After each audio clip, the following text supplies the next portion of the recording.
আজকে আমি দেখো তোমাদের সঙ্গে এখন আমি রান্না করে পারিনি, তাই রান্নাটা পুরো দেখাবো।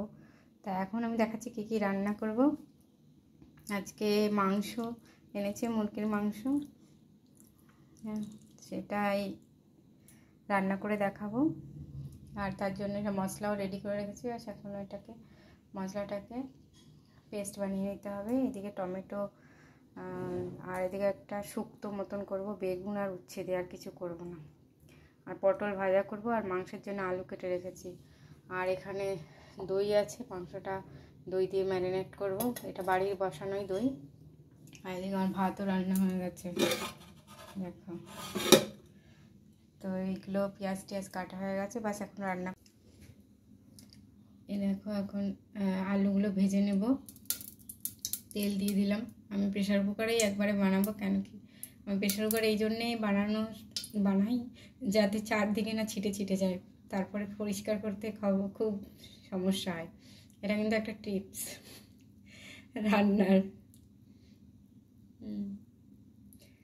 কড়াইতে রাঁধলে চারিদিকে ছড়িয়ে। একটা ট্রিক্স হচ্ছে হলুদ আর একটু সামান্য যে নুন আমি তেলের মধ্যে দিয়ে দিচ্ছি, তাহলে আরও তেলটা ছিটবে না, ভালো করে তেলটা ছিটবেই না। তো এখন এই কেটে রাখা আলুগুলো দিয়ে দিই।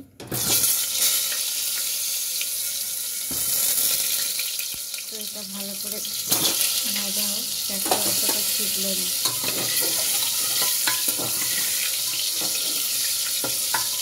এটা একটু লাল লাল করে ভেজে নেব। যে আলুগুলো ভাজা হয়ে গেছে তুলে নিচ্ছি।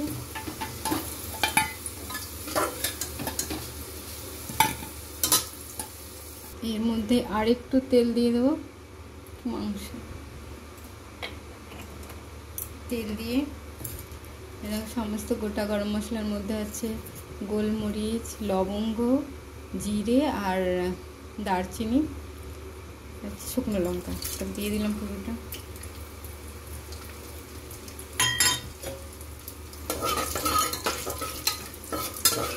রবিবারে বাঙালিদের তো মাংস মাছ এগুলো, এবার আমি যেখানে থাকি সেখানে মাছটা পাওয়া যায় না, ওই রুই কাতলা ছাড়া আর কিছুই পাওয়া যায় না। তো আমরাও তেমন রবিবারে প্রতি রবিবারে এই যে মাংস খাই তাও না, এখানটা ওয়েদার অনুযায়ী খেতে হয়, আর ভালোও লাগে না। তো দেখো হয়ে গেছে। এদিকে পেঁয়াজটা কাটা ছিল, পুরোটা পেঁয়াজ দিয়ে দিলাম।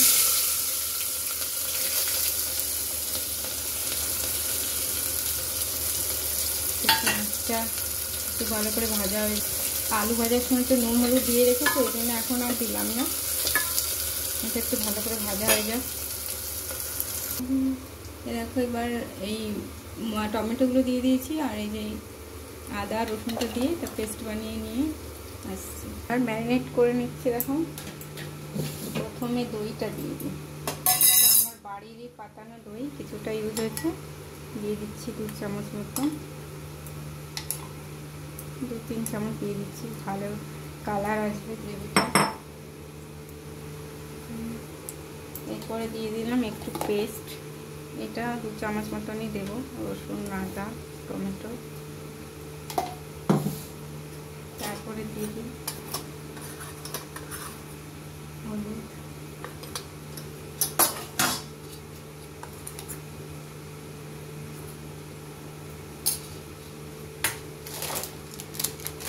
কাশ্মীরি মির্চি পাউডার,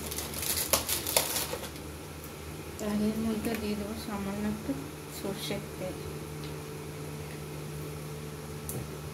এবার এটাকে ভালো করে মিশিয়ে নিই।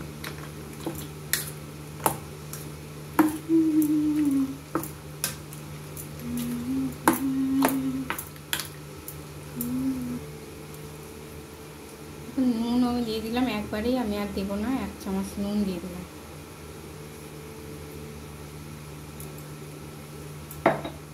পরিমাণ মতো নুন দিয়ে দিয়েছি, এটাও দিয়ে মিশিয়ে নিই। এটা ম্যারিনেট করে ঢেকে রাখছি। আর এদিকে মশলাটা আমার এতে পেঁয়াজটা ভাজা হয়ে গেছে, পেঁয়াজটা ভালোই ভাজা হয়ে গেছে। এবার এই যে মশলাটা একটা পুরোটাই দিয়ে দেবো।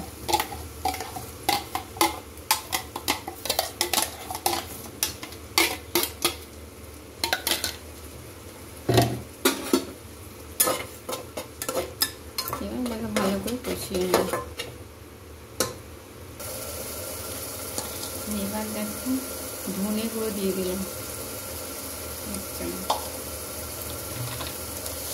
আর একটু চিনি।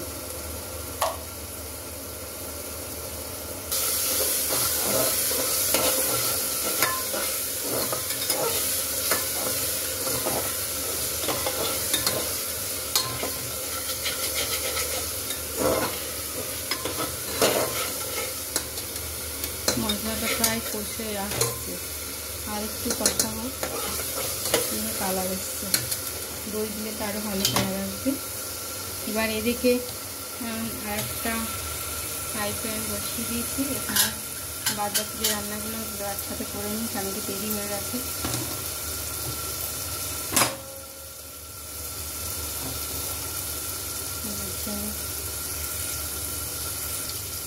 প্যানটা গরম হয়ে গেছে, তেল দিয়ে দিচ্ছি। এটাই পটল ভাজা বসিয়ে দেবো।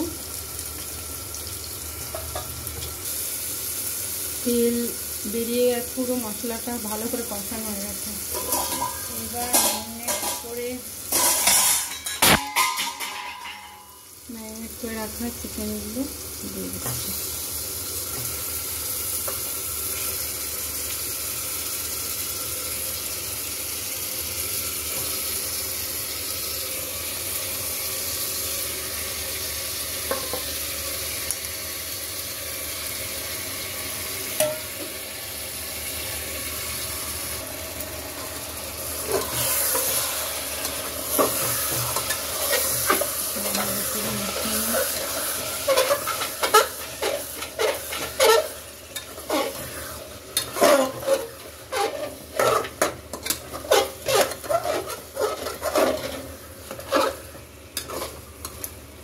ঢেকে ঢেকে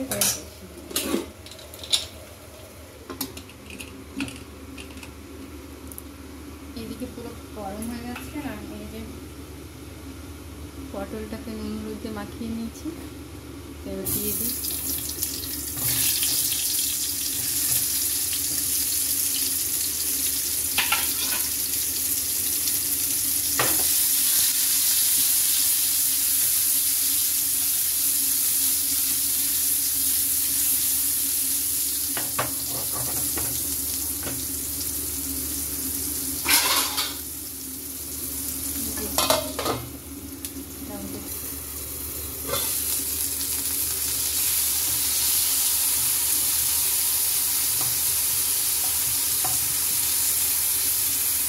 প্লেনই পটল ভাজবো, একদম কিছু দেবো না, যেহেতু মাংসটা একটু করতে গরম পড়েছে। যা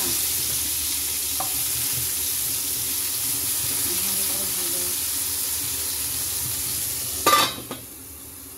মাংসটা। আর কি হলো, কতদিন ভালোই কষা কষা হচ্ছে, একটু নেড়ে দিই।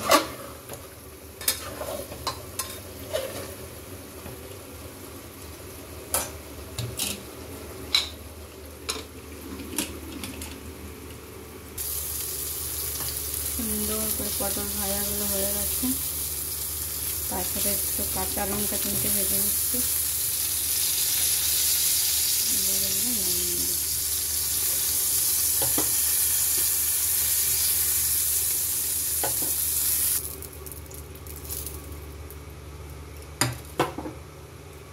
এবার ওই তেলেই একটু কালো জিরে ফোড়ন,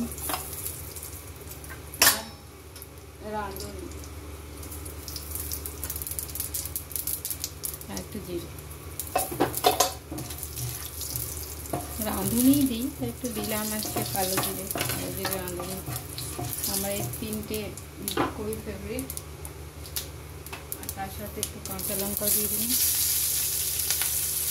তারপরে এদিকে আমি উচ্ছে বেগুনটাকে মাখিয়ে রেখেছিলাম নুন হলুদ দিয়ে, একটু নরম হয়ে গেছে, দিয়ে দিই। এটা কম আছে, ভালো করে সিদ্ধ হয়ে গেছে। সিম করে দিলাম গ্যাসটাকে, ঢেকে ঢেকে সিদ্ধ করে নিতে হবে। এবার ভেজে রাখা আলুগুলো দিয়ে দিচ্ছি, মিশিয়ে নিই ভালো করে। কত সুন্দর কালার এসছে, তাই না? এরপরে আমি কিছু কাঁচা লঙ্কা দিয়ে দেবো। গোটা কাঁচা লঙ্কা,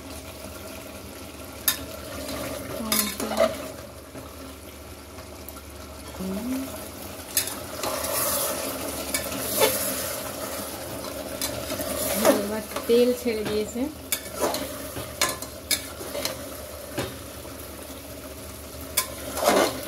কালারও চেঞ্জ হয়ে গেছে। মাংসে দেখো আমি বেশি কোনো কিছু মশলা দিইনি। আমার কি জানি আমার এই টেস্টটাই ভালো লাগে।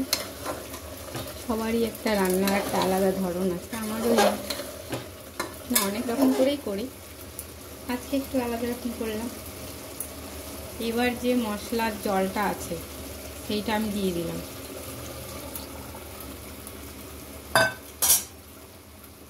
গ্রেভি অনুযায়ী আরও কিছুটা জল দিয়ে দিলাম, ঝোল ঝোলই রাখবো আজকে,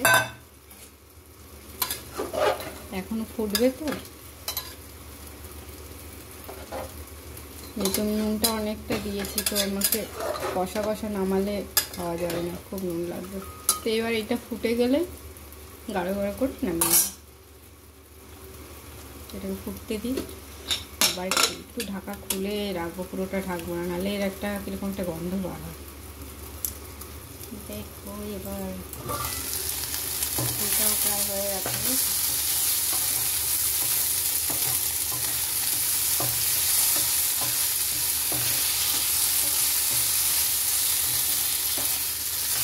ভালো করে হোক, কিন্তু উচ্ছেগুলো ভীষণ শীত, এটাকে আমি ভালো মতন করে ভাজা ভাজা করতে হবে। হোক এখনো হবে, একটু জল টল কিচ্ছু দেবেন, সুন্দর করে ভাজা হবে।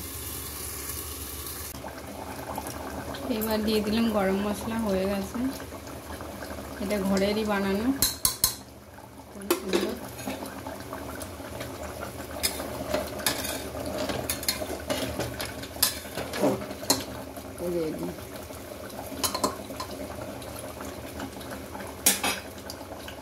এবার বন্ধ করে দিলাম গ্যাসটা। এটা ঢেকে রাখার পরে নামাবো, একটু গরমটা কাটলে। আর এদিকে দেখো কত সুন্দর তৈরি হয়ে গেছে।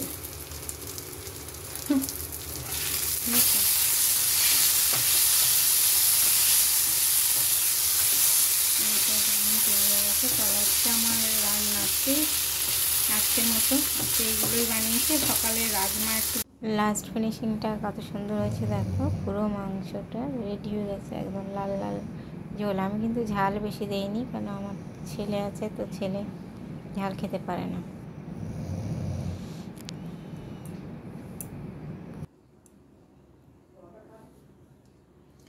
পটল ভাজা হলো, আজ লাঞ্চ হয়ে গেছে। এটা সে উচ্ছেস দিয়ে বেগুন দিয়ে, শুক্তোও না যাক ভাজা হয়ে যা। আর এই যে মাংস রান্না হয়ে গেছে। তো আজকে দেখো এবার খাবার সার্ভ করছি। তো প্রথমে সাদা রাইস নিয়ে নিয়েছি,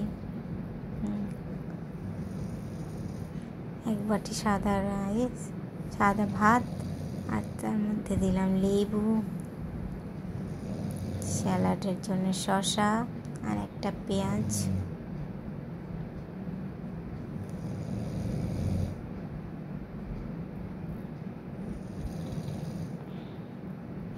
দুটো এটা ভাজা লঙ্কা, কাঁচা লঙ্কা ভাজা, আর যা আজকে হয়েছিল সেইগুলোই দিয়েই সাজানো আর কি।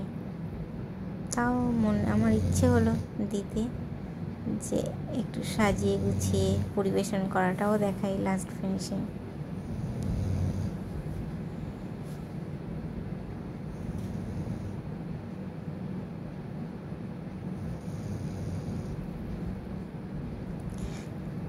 তো লাল লাল মাংসের ঝোল সবাই কেমন, মানে সবার কেমন লাগলো সেটা জানিও প্লিজ কমেন্ট করে। আর চ্যানেলটাকে সাবস্ক্রাইব করো, লাইক করো, শেয়ার করো, আর কমেন্ট করে জানিও। আর কোথা থেকে কে দেখছো সেটাও জানলেই বেশি খুশি হতাম। প্লিজ কমেন্ট করে যেও, সাবস্ক্রাইব নাই বা করলে কমেন্টটা করে দিও যে কোথা থেকে তোমরা দেখছো, তাহলে তো বুঝতে পারবো আমার ভিডিওটা কত দূর পর্যন্ত ছড়িয়ে যায়। তো আজকে এই পর্যন্ত, পরে আবার অন্য ভিডিও নিয়ে অন্য সময় দেখা হবে।